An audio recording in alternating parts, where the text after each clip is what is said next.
Donc vraiment, regardez, hein. Je vous mens pas, hein. La liste des mauvais points, elle commence là. Elle fait tout ça. Tout ça. Et la liste des bons points, ça tient, regardez, ça tient sur l'écran, hein. Alors, vous savez quoi? Exceptionnellement, on va commencer par la liste des bons points, parce qu'il y en a beaucoup moins, ça va aller beaucoup plus vite. Référence à la borne d'arcade au tout début, quand Joël il est dans un espèce de vieux magasin ou je sais pas quoi là. Le magasin de merde là, bref, elle joue sur une borne d'arcade, c'est une ref à l'épisode, enfin au DLC Left Behind quand on joue Ellie qui est avec Riley, elle dit même ouais j'ai une amie qui connaissait par cœur et tout, parce qu'à ce moment-là en fait, dans le DLC il n'y avait pas d'électricité, ce qui fait que c'est Riley qui a décrit la scène à Ellie pour faire genre comme si elle jouait, donc voilà. Petite référence au niveau de la borne d'arcade qui était sympathique. Alors j'ai rajouté une clause qui dit que les infectés sont vraiment très bien faits. Quand Ellie, dans cette fameuse planque, elle descend, et en sous-sol, il y a un infecté qui est bloqué, elle s'approche de lui, on voit bien les détails de l'infecté, du coup le maquillage, etc. est extrêmement bien fait. Je sais pas si c'est du maquillage ou des FX. Peut-être un peu des deux. En tout cas, c'est très bien fait. Ensuite, j'ai noté Bill, plutôt semblable au jeu. Physiquement, l'acteur ressemble plutôt bien à Bill, du jeu. C'est-à-dire que voilà, il a une barbe, il a les cheveux longs, bref. Ça colle assez bien. Donc ensuite, j'ai mis nous montrer le début de Bill dans les bons points. Alors ça, je l'ai mis évidemment au moment où on commençait à voir Bill. Voilà. Mais c'est un point qu'on peut très largement enlever, je vais vous expliquer après pourquoi. Je trouvais ça bien quand même qu'il nous montre le début de Bill, parce que vraiment, ça c'est quelque chose qui est pas vu dans le jeu. Pourtant, voilà, en fait, s'ils avaient juste fait le début de Bill vite fait comme ça pour survoler, pour expliquer vite fait qui c'est, ça aurait été très bien. Là, le problème, mais on va en parler après, c'est qu'ils ont fait tout l'épisode dessus, et ça m'a pas plu du tout. Mais les débuts de Bill, genre comment il s'est démerdé, les constructions des pièges, etc. Pourquoi pas? Pourquoi pas? Pourquoi pas?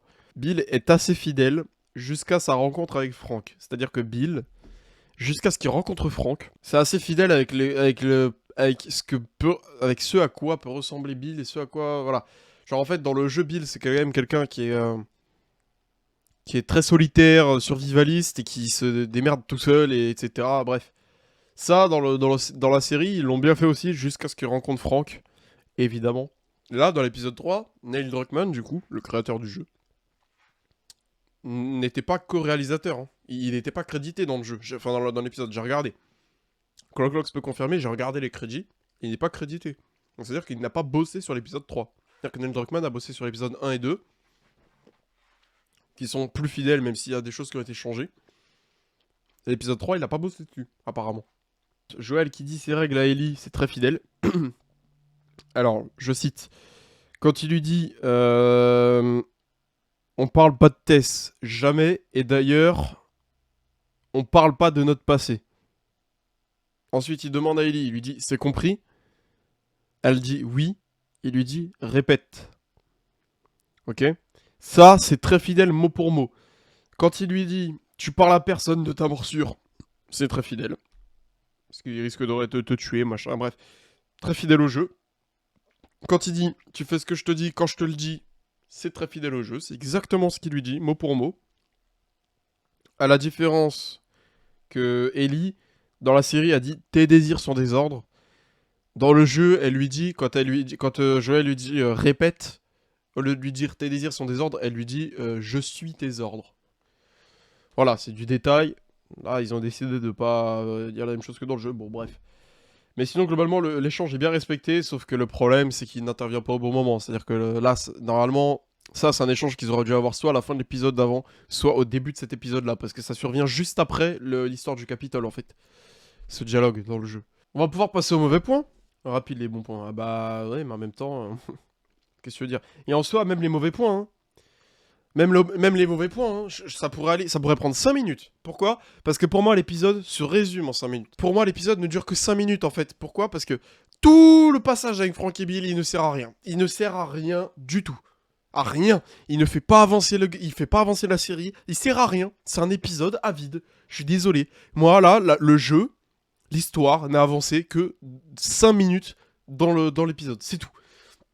Donc à partir de là, qu'est-ce que tu veux que je te dise à part dire tout le passage avec Bill et Frank qui a duré plus d'une heure n'avait rien à voir ici, n'avait pas sa place. C'est le seul truc qui fait avancer l'histoire dans le jeu, c'est qu'il récupère une voiture. Vous vous rendez compte?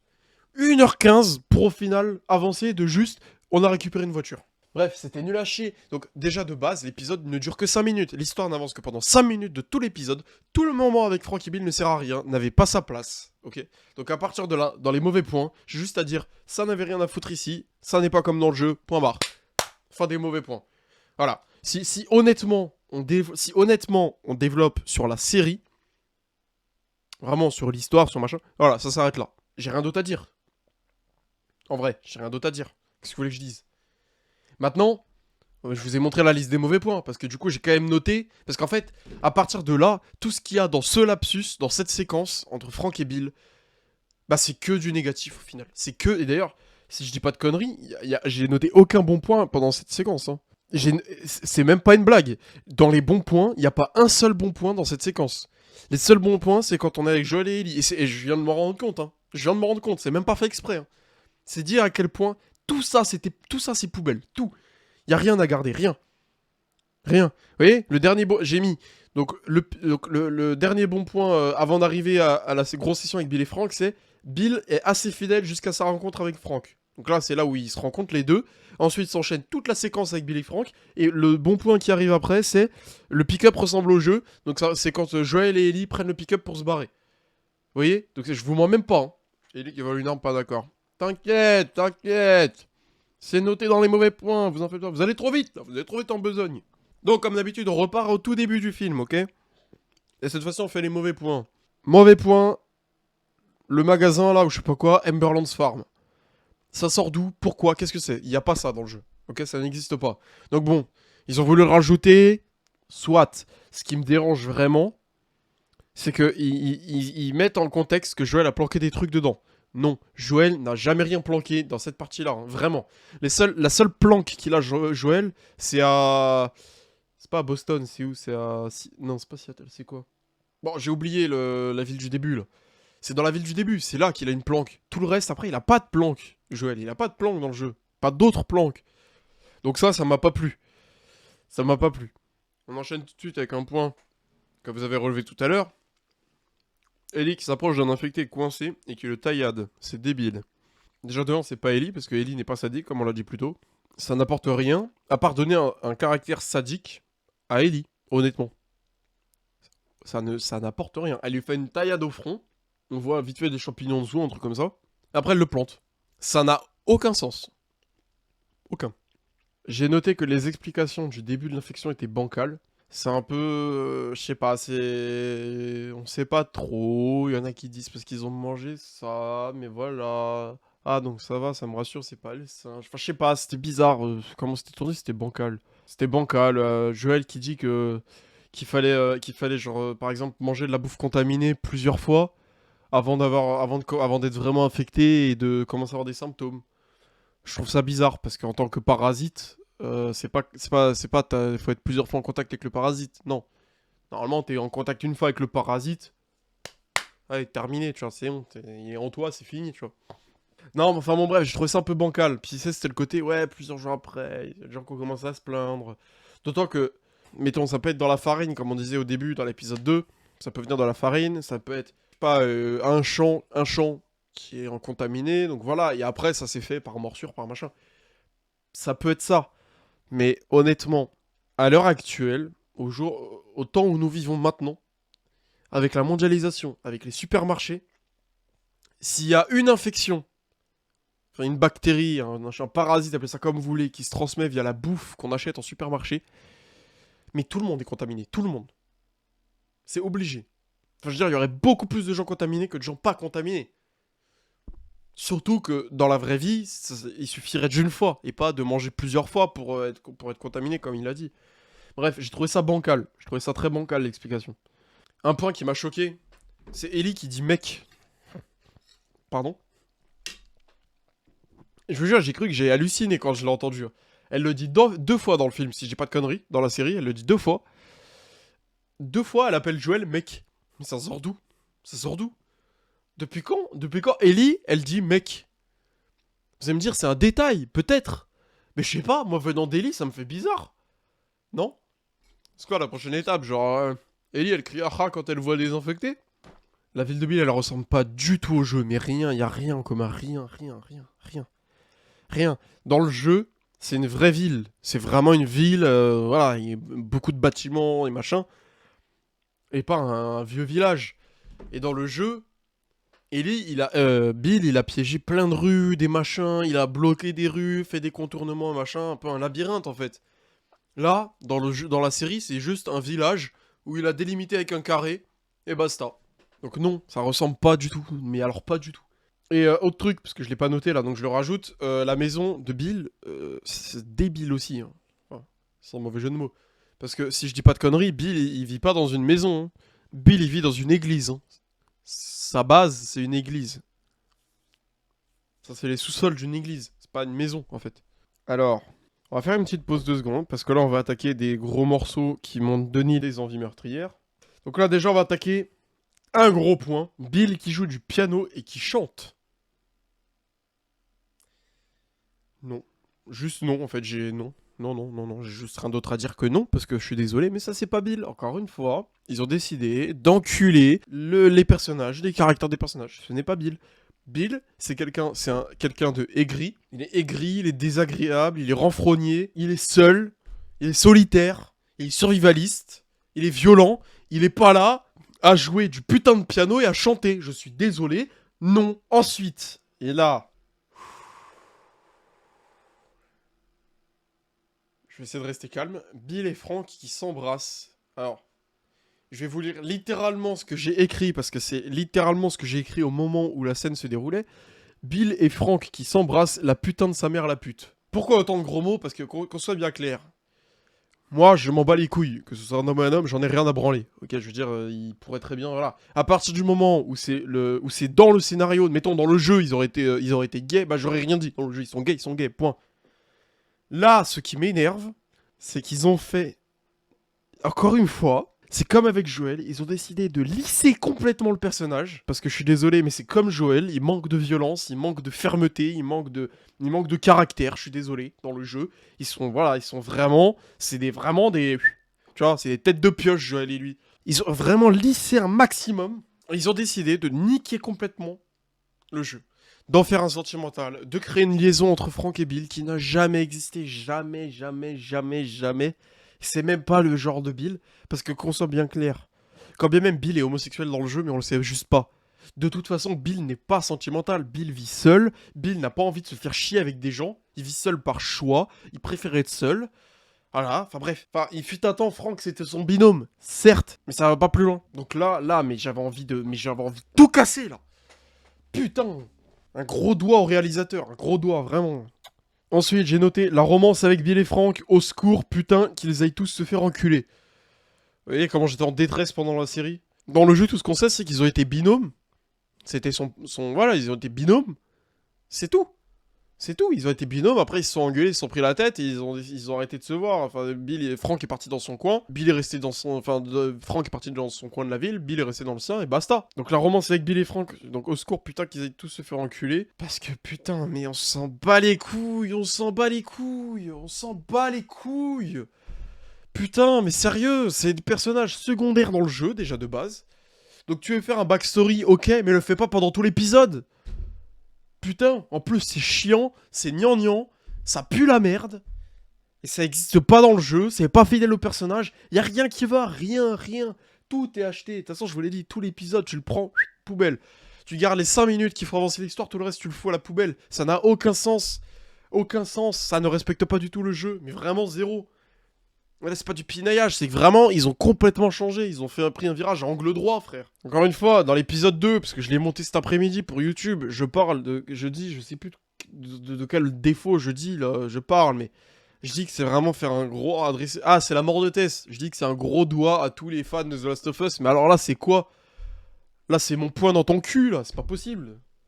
Sérieux. Donc là, ce que je dis depuis tout à l'heure aussi, c'est que la séquence avec Bill et Frank, elle est beaucoup trop longue. Ils nous font 1 heure, une putain d'heure, sur eux deux, alors qu'on en a rien à branler, que c'est des personnages secondaires, que ça n'apporte rien, que c'est débile, que c'est gnangnan as fuck, qu'on se fait chier, putain, qu'on se fait chier, que ce n'est pas dans le jeu, que c'est...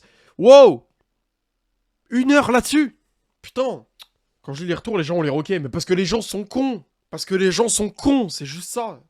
Là, cet épisode-là, il m'a vraiment énervé. Autant avant... En fait, ça va vraiment crescendo. C'est-à-dire qu'épisode 1, bon... C'était la découverte. Finalement, c'était quand même assez fidèle par rapport à ce que j'ai pu voir là. Épisode 2, ça commençait déjà à être un peu plus bancal. Et avec la fin de l'épisode 2, j'étais quand même un peu remonté. Mais alors là, l'épisode 3, mais j'étais en ébullition pendant tout le film. Pendant toute la série. J'arrête pas de dire film, le truc il dure 1h15, putain. 1h15, t'as l'impression que ça fait 4 heures. Franck qui veut retaper des magasins pour avoir des amis et les inviter, mais... Mais on est où là? On est dans The Last of Us ou on est dans une petite maison dans la prairie là? Sérieux, sérieux, retaper des magasins pour avoir des amis et les inviter. Wow, c'est The Last of Us là, c'est pas un dîner presque parfait là, qu'est-ce qu'il me raconte? Donc on continue dans l'absurdité la plus totale, le repas entre Tess, Joël et les deux là, en mode dîner de couple. C'est ridicule, mais ridicule à un point, mais je vous jure, c'est... Là, en fait, c'est vraiment, c'est... Le mot, c'est ridicule. Je suis désolé, c'est juste ridicule. C'est-à-dire qu'ils sont là en mode, on fait un dîner, il y a rien de crédible, ils se connaissent ni de Adam et ni d'Eve, ils se sont juste captés vite fait à la radio, ok? T'as Franck et Tess, ils sont... Voilà. Franck, il dit, viens, je vais faire montrer la maison. Les deux seuls qui rattrapent un tout petit peu le truc, c'est Bill et Joël. Parce que Bill est très méfiant. Et Joël confirme et il dit, t'as raison d'être méfiant parce que clairement c'était risqué ce qu'il a fait. C'est le seul truc crédible. Tout le reste, ça pue la merde. Et c'est débile, encore une fois. C'est vraiment le monde des bisounours. Et Bill et Franck, ils sont émus par des fraises, les gars. Je répète. Bill. Enfin, je dis et Franck. Même si Franck, en réalité, on ne sait rien de lui dans le jeu. Ok, on sait vraiment rien. Mais Bill ému par des fraises. Sérieusement. Au secours. Et je vous jure, j'ai envie de pleurer. J'ai envie de pleurer tellement ça m'énerve. Putain, mais Bill qui est ému par des fraises. Par des fraises. Est-ce que j'ai vraiment besoin de développer? Sérieusement? Est-ce que j'ai vraiment besoin de développer ce point? Ce que je vous ai dit, c'est que là, en fait, j'ai même pas besoin d'argumenter. Vous vous rendez compte vous-même que c'est débile. Ensuite, on enchaîne avec la mort de Franck. La mort de Franck, qui est mort... il a un cancer, Franck. Voilà, c'est nouveau. Allez. Allez vous faire enculer. Allez vous faire enculer. Sérieusement. Franck qui a un cancer et qui décide gentiment de se donner la mort par médicament. Donc déjà, Franck qui a un cancer et qui est paralysé. Déjà, ça n'existe pas dans le jeu. Franck qui décide de se donner la mort par des médicaments. Ça n'existe pas dans le jeu. Pour rappel, dans le jeu, Franck est mort parce qu'un jour, pendant une sortie seul, du coup, parce qu'il était plus avec, il s'était embrouillé avec Bill, pendant une sortie seul, il se fait mordre par un infecté et au lieu de se transformer, parce qu'il voulait pas se transformer, il s'est pendu. Voilà, il s'est pendu dans son salon tout seul. C'est ça, Franck. En laissant une lettre pour Bill. C'est ça, Franck. Donc la mort de Franck est complètement conne et pas du tout respectueuse en fait. C'est encore une fois, c'est trop doux, ça manque de drame, c'est vraiment, c'est pourri quoi, c'est pourri. C'est pourri, sérieusement, c'est pourri. Bon, donc la mort de Franck complètement conne. Bill et Franck qui se marient, mais MDR en fait. Bah allez-y, hein. De toute façon, vous l'avez déjà tué et enterré le jeu, là. Donc allez-y, continuez, pissez dessus. Je sais pas, faites pousser des géraniums, j'en sais rien, mais... Au point où on en est, voilà, c'est bon, voilà, Bill et Franck qui se marient. Voilà, y a rien de plus à dire. Hein. Rien de plus à dire. Encore une fois, c'est absurde, c'est gnangnan, ça n'existe pas dans le jeu, ça ne respecte pas les personnages, c'est de la merde. C'est juste de la merde. Donc, la mort de Bill. Eh ben, allons-y, hein. Bill ne meurt pas dans le jeu, Bill n'est pas mort dans le jeu. Bill dans le jeu n'est pas mort, et en plus, sa mort, je suis désolé, mais encore une fois, je me répète, mais ce n'est pas Bill. Bill qui joue les sentimentaux comme ça, qui décide de se tuer, de se donner la mort, parce qu'il peut pas vivre sans son mari, là. C'est pas Bill, c'est juste pas Bill, en fait. Dans le jeu, le seul moment où il est ému, c'est même pas quand il trouve le corps de Franck qui est pendu. C'est quand il lit la lettre que Franck lui a laissée. Parce que dans la lettre que Franck lui a laissée, Franck lui explique mot pour mot qu'il ne l'a jamais aimé, etc. Voilà, qu'il saoulait, bref, qu'il en avait marre de lui, enfin bref, voilà, qu'il l'aimait pas. Ok? C'est à ce moment-là qu'il a des larmes, parce que bah ça le blesse, mais d'un autre côté, il est aussi énervé contre Franck, et il dit, bah tu sais quoi, bah va te faire foutre, Franck. Voilà. C'est ça, Bill. C'est ça, Bill. Bill, c'est pas je vais me suicider avec toi parce que vas-y, je peux pas vivre sans toi. C'est pas ça, Bill. Le moment, justement, donc, j'ai noté, j'ai écrit, j'avais dit au premier épisode que du coup, ils allaient pas mettre le passage de la voiture avec Bill. J'avais raison. Vous vous souvenez au premier épisode, Quand il y avait l'histoire de la batterie avec Robert, là. Que le deal avec Robert, c'était une batterie. Je vous ai dit, normalement, la batterie, ça intervient au moment avec Bill. Et je vous ai dit, mais vu qu'ils l'ont mis là, ça veut dire qu'il y aura pas le passage avec Bill. Ou sinon, ils vont refaire ce truc de batterie, mais c'est bizarre. Eh, je suis visionnaire ou pas? Sans déconner. Mais quel voyant. Mais je sais, je vous l'avais dit. C'était sûr. C'était sûr, je vous l'avais dit. Alors là, en fait, ce qu'ils ont fait, c'est que du coup, il n'y a pas d'histoire de batterie. Enfin, vaguement. Mais en fait, ils ont fait un truc bizarre, c'est qu'ils soulèvent, du coup, ils ouvrent le capot du pick-up, et dedans, il n'y a pas de batterie.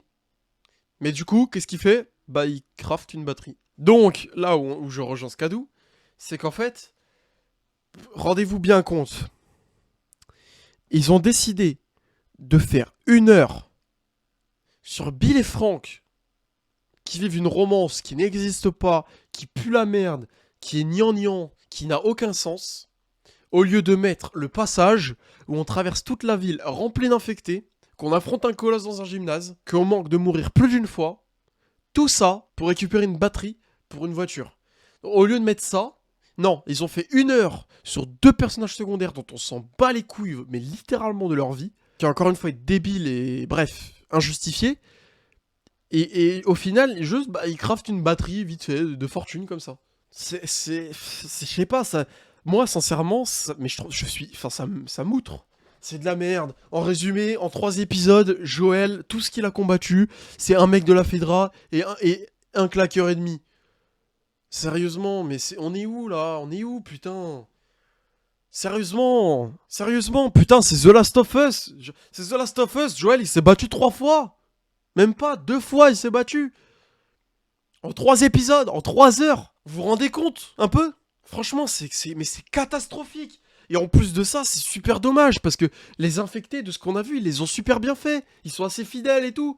Pourquoi vous en profitez pas? Il y a 9 épisodes, voilà, on a un tiers de la série, il s'est battu 2 fois. Génial. Quelle série de fou. Oh là là, waouh. Quelle belle adaptation, super fidèle. Hein, meilleur épisode de la série, mon cul, ouais. Sérieux. Il récupère la voiture, voilà, il est venu toquer, il a pris la voiture qui traînait, alors voilà, il a pris, voilà. Voilà, il y avait une voiture qui traînait, il l'a prise. Putain. Dans le jeu, tu traverses toute la ville pour aller chercher une batterie, tu combats des dizaines d'infectés, tu manques de crever à tous les coins de rue. Mais là, non, là, t'arrives la bouche en cul de poule, ah bah, il y a une voiture, ah bah, attends, je te fais une batterie vite fait. Hop, allez, viens, on va prendre une douche pendant qu'on fait la batterie. Et voilà, allez hop, basta. Oh, c'est de la merde, je vous jure, c'est nul, c'est trop nul, c'est trop nul. Ouais, logiquement, c'est Sam et Henry le prochain épisode, mais alors attends, parce que. Attends de voir ce que ça va être. Hein. Alors que ça va être Jessica et Véronica, là, c'est. Ça va être une meuf et sa cousine qui font de l'inceste et qui ont adopté un raton laveur, tu vas voir l'histoire là. Et Sam et Henry, on va aller se faire enculer. Hein. Vu ce qu'ils ont fait avec Bill et Frank là, ça m'étonnerait même pas. Ensuite, Tommy qui a des ennuis et Joël qui va aller l'aider, ça c'est pareil, allons-y, enculons la logique. Hein? Encore une fois, à ce niveau-là du jeu, encore à ce niveau-là du jeu, Joël et Tommy se font la gueule, ils ne se sont toujours pas parlé. On va chez Tommy, oui, mais pas parce que Tommy a des ennuis. On va chez Tommy parce qu'il faisait partie des Lucioles et qu'il faut emmener Ellie aux Lucioles. Point barre. D'ailleurs, ils le disent dans la série, mais ils le disent en second plan. C'est-à-dire que d'abord, il dit on va chez Tommy, il a des ennuis, et après, il dit et en plus, Tommy, il faisait partie des Lucioles, machin, il pourra t'aider. Enfin, tu vois, vous voyez ce que je veux dire, c'est que de la quête principale, les enfants en élément secondaire. Là, maintenant, c'est juste aller aider Tommy. Ça n'a pas de sens. Et comment il sait qu'il a des ennuis, en plus? Juste parce qu'ils se sont pas parlé à la radio depuis le début? Enfin, bref. On en arrive à ce que tu dis, Clock, c'est ce que vous avez dit plus tôt. Ellie qui vole un pistolet. Mais sérieux, en cachette. Mais sérieusement, mais allez tous... Mais sérieusement... Oh là là là là. Oh là là là là. Merci, Mastur Beton. Donc Ellie qui vole un pistolet en cachette. Sérieusement. Déjà de 1, Ellie, non, ce n'est pas une voleuse. De 2, ça veut dire qu'en fait, pour rappel, dans la série, dans le jeu, pardon, Ellie récupère un pistolet, enfin, entre guillemets, mais bref, Ellie fait ses preuves en sauvant la vie de Joël. Parce que sinon, Joël mourrait dans l'hôtel, le fameux hôtel où il n'y a pas de test normalement. Joël est en train de se faire étrangler sous l'eau par un mec, et il est clairement en train de mourir. Et d'un coup, Ellie arrive, elle chope le pistolet, elle lui met une balle dans la tête au gars. Ok, donc là, elle a prouvé qu'elle savait se servir d'une arme, qu'elle pouvait être utile. Et un peu plus tard, parce que c'est même pas tout de suite, un peu plus tard, Joël donne un fusil à Ellie et lui dit tu restes posté en hauteur et tu me couvres depuis les hauteurs. Parce que lui, voilà, il descend, il y a des mecs à tuer, et elle le couvre depuis là-haut avec son fusil. Donc ça, c'est le deuxième moment où elle fait ses preuves, et juste après ça, Joël décide de lui donner un pistolet. Parce que, voilà, c'est beau, elle a fait ses preuves, il a compris que c'était une grande qui savait servir d'un pistolet, qu'elle pouvait être utile, machin, que ça pouvait être utile pour qu'elle se défende, pour qu'elle le défende aussi, bref. Là, c'est juste, elle vole un pistolet, point barre. Elle ne s'en est jamais servie, enfin si, en théorie à Boston, mais bref, elle a jamais fait ses preuves. Il n'y a pas de, tiens, Il y a aussi ce côté aussi dans le jeu où, tiens, voilà, Joël, il fait enfin confiance à Ellie, il lui prête enfin sa confiance, voilà. Et là, il n'y a pas ça. Là, ça veut dire qu'il n'y aura pas ça, puisqu'elle l'a volé en cachette. Donc non seulement ça fait d'Ellie une voleuse, mais en plus ça enlève des relations entre Joël et Ellie, une relation basée sur la confiance, parce que du coup forcément, Joël derrière il peut ne plus avoir confiance en elle, parce qu'elle a volé un pistolet en cachette, tu vois. Enfin bref, je comprends pas cette décision encore, ça me rend ouf. Pourquoi vous faites ça? Putain, mais qu'est-ce qu'on vous a fait, sérieux? Qu'est-ce qu'on vous a fait pour que vous ayez envie, à ce point, de niquer tout le jeu? Sérieux? Voilà pour l'épisode 3. Pour moi, c'est 0 sur 20. Vraiment, vraiment 0. C'est pas une façon de parler, c'est vraiment... Moi, c'est franchement 0. Pour moi, il y a vraiment... Je rigole pas quand je dis que tout l'épisode est poubelle, il y a rien à garder. Rien. Je vous ai dit, le seul passage, les seuls trucs à garder, les seuls passages à garder, c'est les moments qui font avancer la série et l'histoire. C'est-à-dire les moments où on est avec Joël et Ellie. C'est-à-dire plus précisément les moments où ils prennent la voiture, où ils se barrent. Parce que même le début avec Joël et Ellie, on s'en bat les couilles. Hein. Franchement, ça ne fait pas avancer l'histoire, hein, plus que ça, hein, vraiment. Donc moi, c'est juste un 0. Parce qu'en plus, le seul truc qui fait avancer la série, c'est la voiture. Mais il récupère la voiture d'une façon tellement nulle. Mais vraiment tellement nulle. Que je ne peux même pas mettre 1 pour dire, voilà, au moins ils ont... Non, c'est 0, point barre. Ciao, ça dégage. Vraiment, il y a rien à garder, rien. Moi, quoi qu'il arrive... Là, il n'y a rien qui peut rattraper l'épisode, rien. Juste rien. Hand on the wheel, got my best